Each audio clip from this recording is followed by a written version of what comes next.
Captain Jake Morrison stood on the bridge of the UES Meridian and watched the massive space station grow larger on the screen. Nexus Prime was huge, built from metal and crystal that sparkled in the light of 3 suns. Ships from dozens of different worlds floated around it like tiny fish around a whale. "We're almost there, Captain," said Lieutenant Amy Chun from her station. "The Vexery ships are already docked." Jake nodded, but said nothing. He had been a ship captain for 15 years, but today felt different.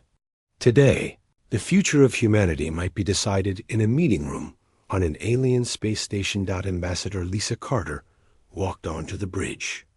She was a small woman with gray hair, but her eyes were sharp and smart. Behind her came Colonel Ben Hayes, a big man with scars on his face from the border wars on Titan. "How are you feeling, Ambassador?" Jake asked. Lisa smiled, but it didn't reach her eyes. "Like I'm about to have the most important conversation in human history." The Meridian docked with Nexus Prime with a soft bunk. Jake, Lisa, and Ben took a shuttle to the diplomatic section of the station. The halls were wide and tall, built for aliens much bigger than humans. Strange lights glowed in the walls, and the air tasted like metal and ozone. They walked into a huge round room with a table in the center. On one side sat 3 humans. On the other side sat the Vexery delegation. Jake had seen pictures of the Vexery before, but seeing them in person was different. They were 8 feet tall with purple skin that looked like leather. Their heads were long with 4 eyes that glowed yellow. Sharp teeth filled their mouths. They wore armor that seemed to be made from living metal. The biggest Vexery stood up. This was War Prime Zethkar, the leader of their military. When he spoke, his voice sounded like rocks grinding together. "So," Zethkar said, "the little humans have finally come to hear their fate." Ambassador Carter sat down slowly and placed her hands on the table. "We came here to talk about peace between our peoples." Zethkar laughed, a sound like breaking glass. The other Vexery laughed too. "Peace? There will be peace, human, the peace of your submission." "What do you mean?" Lisa asked, though Jake could tell she already knew. Zethkar touched something on his armor. A hologram appeared above the table. It showed a map of human space with all their colonies marked in blue dots. "Your species has spread through space for only 400 of your years," Zethkar said. "We have ruled the galaxy for 50,000 years. You are insects who have wandered into our garden." The hologram changed. Now it showed Vexery ships, thousands of them, surrounding human space like a closing fist. "Here are our terms," Zethkar continued. "All human colonies beyond your home system will be given to us. Your people will work in our factories and mines. Your ships will be destroyed. Your military will surrender. In return, we will let your species live." Colonel Hayes stood up fast, his hand moving toward his weapon. "You're talking about slavery." "We are talking about survival," Zethkar said. His 4 eyes focused on Hayes, like a predator watching prey. "Your choice is simple. Accept our terms or be destroyed." Ambassador Carter kept her voice calm. "Surely we can find another way. Humans and Vexery both gain from working together as equals." "Equals?" Zethkar's laugh was louder now. "Your entire species numbers only 12 billion. Our empire contains 400 billion souls across 1,000 worlds. Your weapons are toys. Your ships are slow. Your soldiers are weak." The hologram changed again. Jake felt his stomach turn cold. The image showed 3 human colonies: New Boston, Terra Verde, and Harmony Station. All 3 were burning. Ships, buildings, and people were gone, turned to ash and smoke. "We destroyed these 3 worlds yesterday," Zethkar said with pleasure in his voice. 17 million humans died in 1 hour. This was just a demonstration of our power. Lisa Carter's face went white, but she didn't look away from the images. Those were peaceful colonies. Farmers, teachers, children. Now they are nothing, Zethkar said. And every human world will share their fate unless you accept our terms. You have one standard day to decide. The room was quiet except for the soft hum of the station's machines. Jake looked at the burning colonies on the hologram. He thought about his daughter on Earth, his brother on Mars, and all the humans living their lives across dozens of worlds. Then he looked at Zethkar and the other Vexery. They were smiling, sure that they had already won, that Jake Morrison had fought in 3 wars. He had seen friends die and enemies surrender. He had commanded ships in battles where the odds were against him. But he had never felt anger like this before. He stood up slowly and walked to the communications panel on the wall. His fingers moved over the controls, opening a channel to every human ship, every human world, and every alien species watching this meeting. "This is Captain Morrison of the Terran Coalition," he said. His voice was quiet but clear.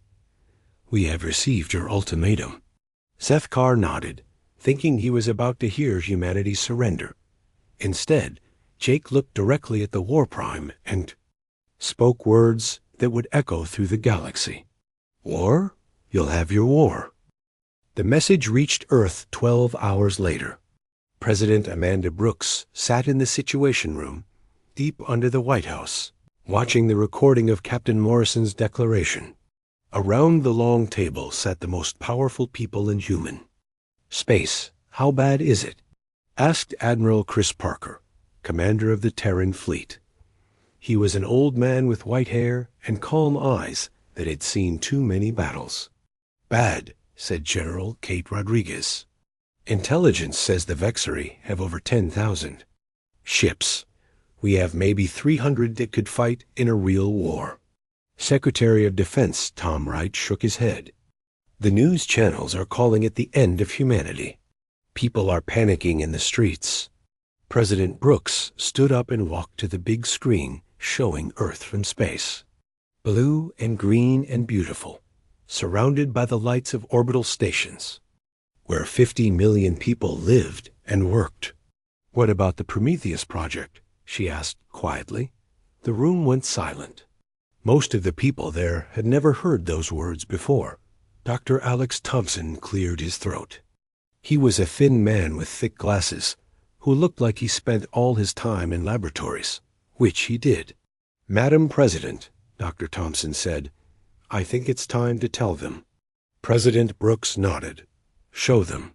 Dr. Thompson touched his tablet, and the wall screens came alive with images and data. Ships, weapons, factories, and technologies that nobody in the room had ever seen before. "For 30 years, Dr. Thompson said, we have been preparing for this day. Not for peace, but for war." Admiral Parker leaned forward. "What are you talking about?" "Every time we met a new alien species," Dr. Thompson explained, "we smiled and talked about friendship. But we also studied them. We learned how they think, how they fight, and how they die." The screen showed alien technology being taken apart by human scientists. Weapons, engines, computers, and armor, all broken down to understand how they worked. "We took the best parts of everything we found," Dr. Thompson continued. "Then we made them better." General Rodriguez was staring at the images of weapons she had never seen. "These look like they could destroy entire fleets." "They can," said Dr. Thompson with a small smile. "And we've been building them in secret for decades." The screen changed to show a massive space station hidden in the asteroid belt between Mars and Jupiter. It was huge, bigger than any human city, covered in construction bays and weapon platforms.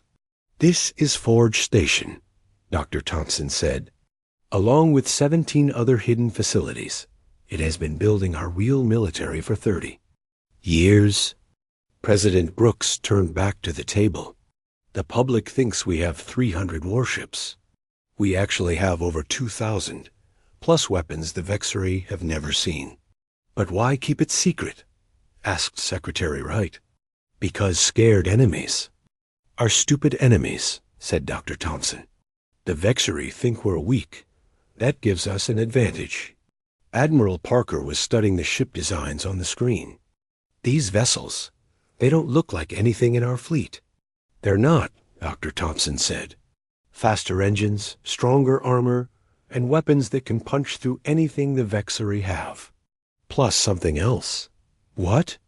They're controlled by artificial intelligence. Each ship thinks and reacts faster than any biological crew could. The room erupted in surprised voices. AI-controlled warships were the stuff of science fiction. That's impossible, said General Rodriguez. AI technology isn't advanced enough. Dr. Thompson smiled wider. It is now. We've been working on it since first contact with the Centauri Republic 20 years ago. RAs can pilot ships, aim weapons, and make tactical decisions in microseconds. President Brooks walked back to her chair. There's more. The screen showed human colonies across space. But these weren't the peaceful farming worlds the public knew about. These were fortress worlds, armed and ready for war. Every colony has been secretly preparing, President Brooks said. Hidden weapons underground, factories, and trained militia. When the Vexery come, they'll find that every human world is ready to fight. On Mars, Colony Administrator Helen Murphy was already proving this true. As soon as the war declaration reached Mars, she activated Protocol 7. Across the Red Planet, farming domes became weapons factories. Civilian transports revealed hidden armor and guns. Mining equipment turned into military vehicles. Helen stood in the Central Command Center, watching her people work. 5 million Martians were transforming their world into a military base in hours, not days. Ma'am, said her assistant, the first weapons are coming off the production lines. Helen nodded. Good. Send them to Admiral Parker's fleet. And activate the defense platforms. Around Mars, 60 massive weapon platforms came online. They had been disguised as communication satellites for 20 years. Now they showed their true purpose as planet-killing weapons. On Europa, engineer Ryan Clark was doing the same thing. The ice mining stations became ammunition factories. The underwater cities revealed missile silos. Even the research stations showed hidden weapons. The beautiful thing about humans, Ryan said to his team, is that we can turn anything into a weapon. Back on Earth, Admiral Parker was getting reports from across human space. Every world was activating hidden defenses. Every human ship was revealing secret weapons. The weak, peaceful species the galaxy knew was falling away like a mask. My God, Admiral Parker whispered. We've been planning this war since before most of these aliens were born. Dr. Thompson nodded. The Vexery think they're fighting farmers and merchants. They're actually fighting the most militarized species in the galaxy. President Brooks stood up again. Ladies and gentlemen, the Vexery want a war. Let's give them one they'll never forget. The first human counterstrike came 8 hours later. Admiral Parker's scout fleet, using new stealth technology, found a Vexery patrol group near the edge of human space. 12 Vexery ships, confident and unaware. Captain Danny Foster commanded the attack from his new stealth destroyer. The Vexery never saw them coming. In 30 seconds, all 12 alien ships were destroyed without firing a single shot. The message was clear. The war had begun, and humanity was not what the Vexery expected.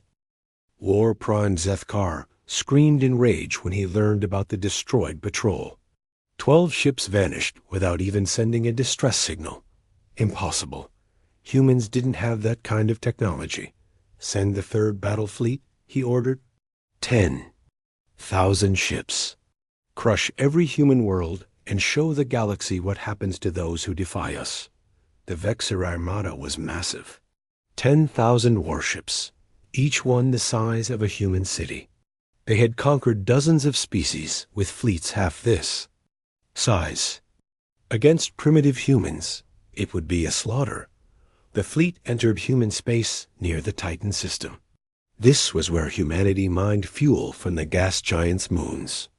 The Vexori expected to find scared civilians and maybe a few patrol ships. Instead, they found Captain Danny Foster waiting for them. Danny commanded the defense of Titan from his flagship, the Retribution. Around him floated the strangest fleet the Vexori had ever seen. Human ships hid inside asteroids. Weapons platforms disguised as mining equipment suddenly powered up. Even the space debris seemed to move with purpose. "Sir," said Lieutenant Sue, Walker from the weapons station, "the Vexori are demanding our surrender." "Tell them to come and take it," Danny replied. The Vexori fleet moved forward in perfect formation, just like they had done for 50,000 years. It was beautiful and terrifying, like a storm of metal and energy. That was when Danny showed them how humans really fought. The first surprise was the asteroids. What the Vexori thought was natural space rock suddenly exploded outward. Each asteroid contained a human ship with weapons charged and ready. 50 Vexori ships died in the first volley before they even knew they were under attack. "Impossible," screamed the Vexori admiral. "Sensors showed only rocks." But that was just the beginning. Danny's ships didn't fight in neat lines like civilized species. They darted between asteroids like fish in a coral reef. They used the gas giant's gravity to slingshot around and attack from impossible angles. They fired missiles that split into smaller missiles that split again into tiny hunter-killers. The Vexori had trained to fight other military fleets. They had no idea how to fight an enemy that used everything as a weapon. "They're not fighting with honor," the Vexori admiral complained. "Honor doesn't win wars," Danny said into the open com channel. "Winning wins wars." While the space battle raged, another Vexori force landed on New Geneva colony. The aliens expected to find helpless civilians ready to surrender. Instead, they found Colonel Sarah Mitchell and 5 million humans who had spent their entire lives preparing for this moment. The Vexori landed their troops in the main city square, expecting the human leaders to meet them with surrender documents. Instead, every building around the square suddenly bristled with weapons. Windows opened to reveal missile launchers. Rooftops showed hidden gun positions. Even the decorative fountains rose up to reveal military hardware underneath. "Welcome to New Geneva," Sarah's voice echoed through the city speakers. Population, 5 million soldiers. The Vexori had conquered hundreds of worlds, but they had never seen anything like this. Every human civilian was also a trained fighter. Every building was a fortress. Every street was a killing ground designed to funnel attackers into crossfire. Children had been evacuated to underground bunkers that were actually command centers. The teachers were tactical specialists. The doctors were combat medics. The shop owners were weapons experts. "This is impossible," said the Vexori ground commander. "These are civilians, not soldiers." "Every human is a soldier," Sarah replied from her position on top of the city hall. "We just don't always wear uniforms." The urban battle was unlike anything in galactic military history. Humans popped out of sewers, dropped from rooftops, and emerged from buildings the Vexori thought were empty. They used tactics that violated every rule of civilized warfare, but the real shock came from human industry. On the farming world of Terra Nova, factory worker Pete Johnson was converting agricultural equipment into weapons of war. Crop harvesters became mobile gun platforms. Fertilizer plants started producing explosives. Food processors began making ammunition. "The beautiful thing about human technology," Pete explained to his workers, "is that it's all dual use. Everything we build for peace can be rebuilt for war. Within days, Terra Nova went from producing food to producing enough weapons to arm 3 planets. The transformation was so fast, it seemed like magic to alien observers. This was happening across all of human space. Every world was revealing its true nature as a military-industrial fortress. The peaceful farmers were weapons designers. The merchants were logistics specialists. The scientists were military researchers. The galaxy watched in horror as humanity's true face was revealed. The species everyone thought was weak and new was actually the most militarized civilization anyone had ever seen. Back at Titan, the space battle was turning into a massacre. The Vexery fleet, designed to fight in open space, was being torn apart by human tactics they couldn't understand. Captain Danny Foster watched his tactical display with satisfaction. The asteroid field was perfect cover for his ships. Every piece of space rock was a potential hiding place. Every floating chunk of ice was a potential missile. "Sir," reported Lieutenant Walker, "we've destroyed 3,000 Vexery ships. Our losses are minimal." "What's minimal?" 12 ships damaged, none destroyed. Danny nodded. This was what happened when you fought on your home ground with weapons your enemy had never seen. The climax came when Commander Amy Lewis made a decision that would become legend. Her ship, the Defiance, was surrounded by Vexery vessels. Instead of surrendering, she did something no alien species had ever done. She set her ship's reactor to overload and rammed it into the center of the Vexery formation. The explosion was visible from 3 star systems away. The chain reaction destroyed over 1,000 Vexery ships in a single blinding flash. "Did she just ... The Vexery admiral whispered. "Suicide attack," confirmed his aide. "She destroyed her own ship to damage ours." "What kind of species does that?" The answer came from Captain Danny Foster over the communication channel. "The kind that refuses to lose." The Battle of Titan ended with the complete destruction of the Vexery Third Battle Fleet. Of 10,000 ships, only a handful escaped to carry news of the defeat back to the Empire. War Prime Zethkar received the reports in disbelief. Impossible. A primitive species had destroyed his most powerful fleet using tactics that made no sense, but the reports kept coming. Human worlds weren't surrendering. They were fighting back with weapons nobody knew they had. Every colony was a fortress. Every civilian was a soldier. Every piece of human technology was secretly military equipment. What are these creatures? Zethkar asked himself. He was about to find out, because humanity wasn't done yet. The defensive phase of the war was over. Now came the part the aliens would never forget.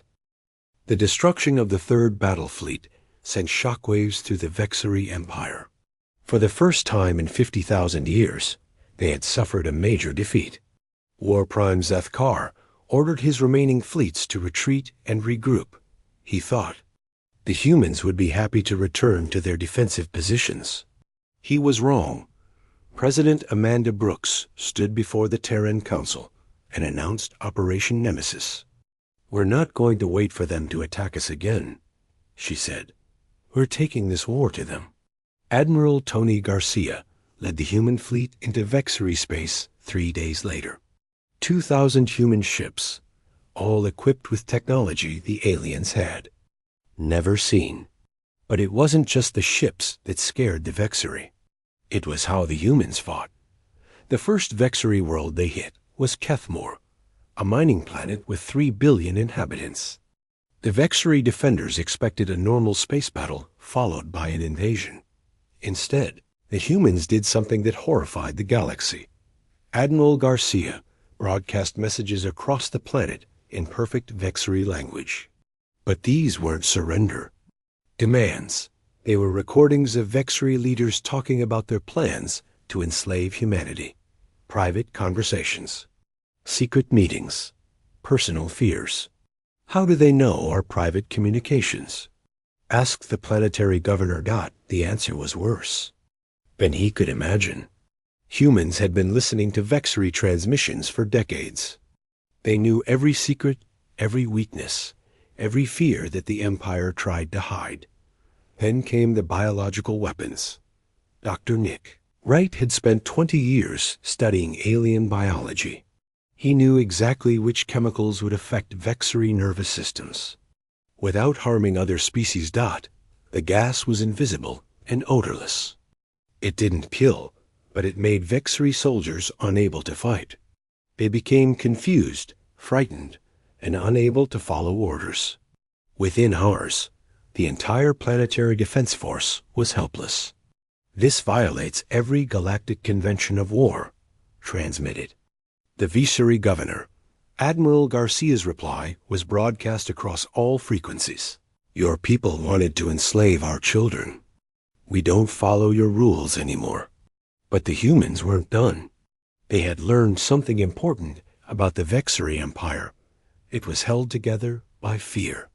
If that fear broke, the whole thing would collapse. Captain Lynn Bailey led the most dangerous mission in human history. Her team took a single stealth ship deep into the heart of Vexery space, all the way to their homeworld of Vex Prime. The planet was huge, with 15 billion Vexery living in massive cities that stretched across continents.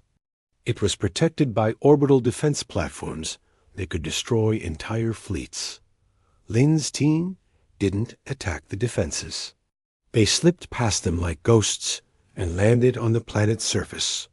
Their mission was simple: plant quantum charges in the planet's core. Are we really going to threaten to blow up their homeworld? Asked Sergeant Rick Carter as they worked in the deep tunnels beneath Vex Prime. We're not threatening, Lynn replied. We're promising. If they don't surrender completely, their entire species dies. It took 3 days to place the charges. 3 days of sneaking through alien tunnels, avoiding Vexery patrols, and planting bombs powerful enough to crack a planet in half. When they were done, Lynn sent a simple message to the Vexery High Command. Your world now belongs to us. Surrender. Everything or lose everything. To prove they weren't bluffing, the humans demonstrated their new quantum weapons on Vexery military bases across the Empire. Entire fleets vanished in flashes of light. Fortress worlds cracked open like eggs. Weapons that the Vexery thought were impossible turned out to be very real. But the worst part for the Vexery was the realization of what humanity had become. Every diplomatic mission had been a spy operation.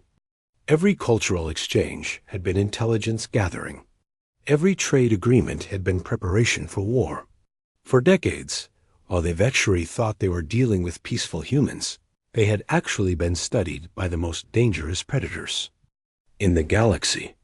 They've been planning this war since before we knew they existed, War Prime Zethkar said to his advisors. Every smile, every handshake, every peace treaty was a lie. The truth was even worse. Ambassador Lisa Carter, who had seemed so shocked by the ultimatum at Nexus Prime, was actually the director of human intelligence. Her entire career as a diplomat was a cover story. We've been watching you for 30 years, she told the captured Vexery leaders. We know everything about your empire, your military codes, your supply lines, your leaders' personal secrets. We even know which of your generals are planning to betray you. The psychological warfare was devastating. Vexery commanders stopped trusting each other. Supply lines broke down as transport captains feared human sabotage. Entire sectors of the Empire began surrendering without firing a shot. Meanwhile, human scientists were perfecting their most terrifying weapon. Dr. Nick Wright's team had created a virus that specifically targeted aggressive alien species. It read genetic markers and attacked the parts of alien brains that controlled violence and dominance. It won't kill them, Dr. Wright explained to President Brooks, but it will make them incapable of war. Any species that tries to conquer others will lose the ability to fight within a generation.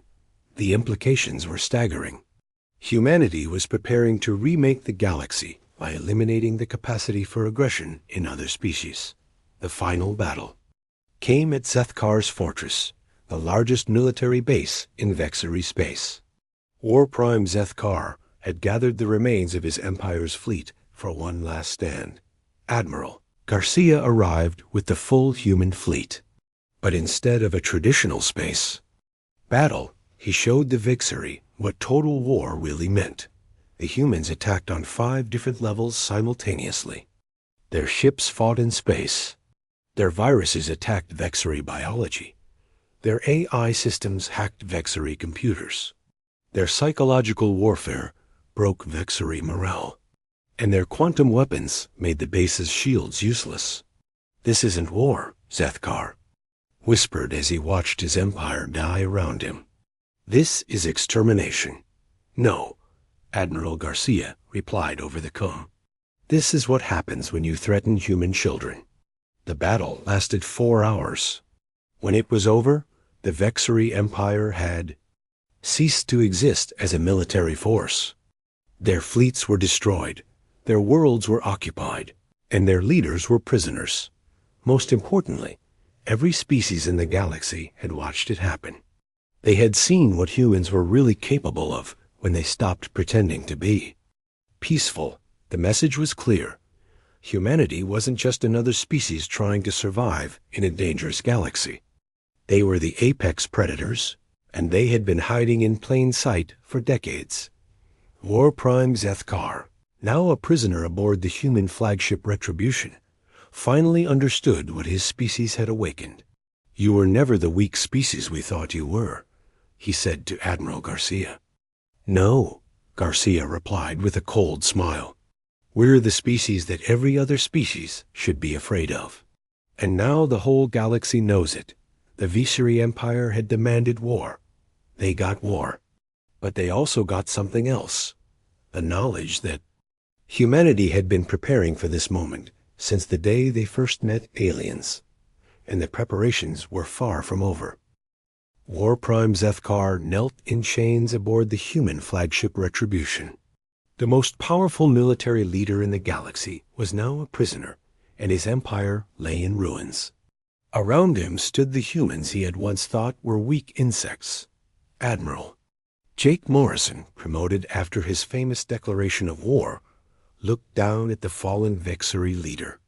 "Do you understand now what you awakened?" Zethkar's 4 eyes were dull with defeat. "You were never what you seemed." "No," Jake said. "We were exactly what we seemed. You just weren't smart enough to look beneath the surface." The truth was devastating. Every peaceful gesture humanity had made over the past 40 years had been calculated. Every diplomatic mission had gathered intelligence. Every cultural exchange had identified weaknesses. Every trade agreement had prepared for war. "Your species made one mistake," Jake continued. "You thought peaceful meant weak. But humans learned long ago that the best way to win a war is to be ready for it before it starts." Ambassador Lisa Carter entered the holding cell. To the Vexery, she had seemed like a gentle diplomat who wanted peace. Now they knew she was the director of human intelligence, one of the most dangerous people in the galaxy. "The Centauri Republic wants to surrender," she reported to Jake. "So do the hegemony of Klax and the Stellar Commonwealth. They've all seen what happened to your empire." Zethkar looked up in shock. "They're surrendering without even being attacked?" "Fear is a powerful weapon," Lisa said with a smile that didn't reach her eyes.